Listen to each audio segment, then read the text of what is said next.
Being different from does not mean less than.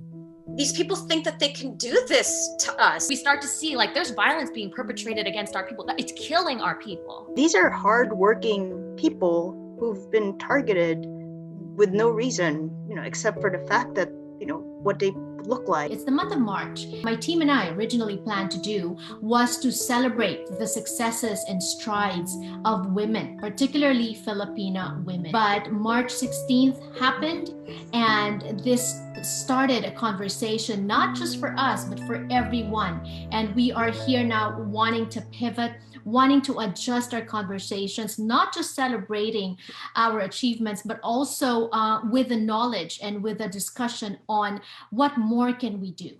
Joining us are 4 very able, esteemed community leaders in the Filipino-American community, and I call them women warriors. We first started posting about racism as a virus March 19th of 2020.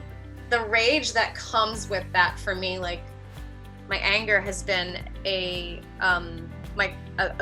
close friend of an emotion for me, and it helps me work through the other emotions that I have to take action. Diane's totally right. We've been fighting since the beginning of this pandemic to say, hey, Asian people are getting hurt. Hey, it's gone up 1,800% anti-Asian crimes in New York City alone. What are we doing to speak out about it? This is about us. I have to create a safe space on my stage so that people can come up, share their experiences, and not feel like they're being gaslit. I think what really hit me even a few months ago was those stories of the elderly walking, and then you see videos online and they're getting pushed. And then I think of my parents, my grandparents, and it really hits close to home, right? We live here. This is our home. And we forget sometimes that we are taught home is where you are safe, and home is where you're supposed to be, loved and cared for and be protected. This is not happening right now.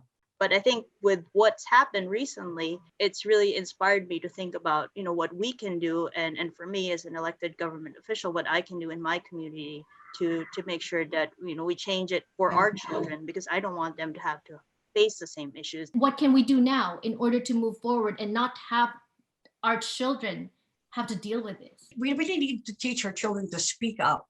We treasure being silent. We treasure I'm not going to stoop to that level. But here it's about, if we don't converse and say that we belong here, you can't treat us this way, then they're going to think that they can. You're young and you're speaking up. Tell us, how were you raised? For the parents that are watching, how do we raise the next generation? I knew that my parents weren't superheroes, but they were going to do everything they could to protect me. And I think that's like the advice that I would give to every parent out there. Create rituals or habits with your kids so you can have these conversations. This is a conversation that should really happen at home and more. It's just trauma upon trauma upon trauma. How do we heal moving forward? We heal by talking to each other.